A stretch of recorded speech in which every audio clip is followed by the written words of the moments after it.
At first, I want to thank you for accepting me and my team here. We are very grateful to be here. So during the slowing down of global economic nowadays, can you please tell us how the Kandinskys investors in general see Southeast Asia regions and Indonesia in particular?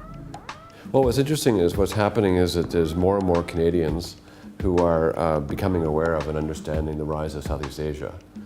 With the ASEAN Economic Community coming together. The high growth rate in Southeast Asia, including Indonesia, has attracted more and more interest. Typically, North Americans and Canadians have been very much focused on China and India. And of course, in the 80s and 90s, it was more Japan. But the good news is that there's an increasing interest. Why? Because it's a large population, over 600 million people reside in Southeast Asia, 80 million middle-class households. It's a very high percentage of young people, so there's a demographic dynamic there. And the high growth rates have attracted interest because as the middle class rises, the diversity of products that are bought are of more interest. And the other thing is that more and more Indonesian exporters are finding markets in Canada and in other parts of the world. And indeed, there are some Indonesian companies that have become investors in Canada. And that's of interest as well. And that helps raise the wonderful Indonesia brand, shall we say. And I would say the same would apply to Canadian tourists discovering Indonesia and Indonesian students discovering Canada as a place to study. So, today in Southeast Asia, you have people in ASEAN buying noodles made from Canadian wheat, and they're flying in airplanes made in Canada. And the palm oil plantations are being fertilized by Canadian potash. And you even find Canadian-made trains, until recently, on the Malaysian banknote. That banknote's just been taken out of circulation, regular flow. But many more middle-class Indonesians and citizens in ASEAN are buying insurance from Canadian life insurance companies. And so there's a greater degree of commercial contact.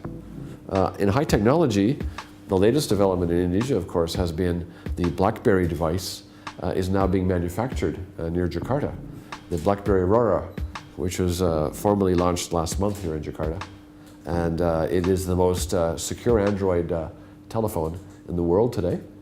And it is part of a very good arrangement with T-Phone of Indonesia. And MTech on the application side is establishing an office in Toronto as part of this arrangement. So even in high technology, the diversification is occurring. You have Canadian companies manufacturing furniture in this country, solar panel cells for the renewable energy industry, and other equipment. And I must say that I'm pleased as the new ambassador here to see a diversification. Typically over the decades, we've had many Canadian firms invested in the mining sector, including exploration, and in oil and gas. But increasingly we see developments in services.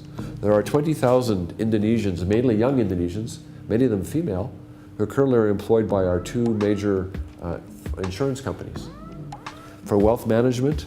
And as the middle class grows, there's a greater desire to risk manage, and I think that's a positive signal. So there has been a slowdown globally, but relatively speaking, at 5.2% growth, Indonesia really stands out. It's a G20 economy at the heart of ASEAN, and currently ASEAN, we have about a $20 billion trade turnover, Canada-ASEAN. We have about $10 billion of Canadian investment in the ASEAN region, and ASEAN has about $1 billion invested in Canada, and that's rising. And Pacific Oil and Gas of Indonesia is also working on an LNG project north of Vancouver on our Pacific coast. These are very good signs of greater economic dynamism. So despite the lower commodity prices, the slowing down globally of trade and economic development, although you have seen an uptick in recent months, we are very optimistic that we can grow the business, and much of that business will involve small and medium-sized enterprises. And we're looking for the new young entrepreneurial crowd, the new generation, to come forward and do more startup jointly. Young Indonesians and young Canadians working together. We're seeing more and more of that. Right. What kind of startups that you hope to see? The kind of startups we'd like to see would be largely internet apps. Canadians are discovering that markets like Indonesia are more cost-effective places to test ideas. As you know, entrepreneurs often fail. That's part of the recipe or the magic sauce. To fail in the UK or the US is much more expensive than to fail in India or Indonesia. You know, there are some very interesting apps that are homegrown here in Indonesia, and that is a reflection of young talent.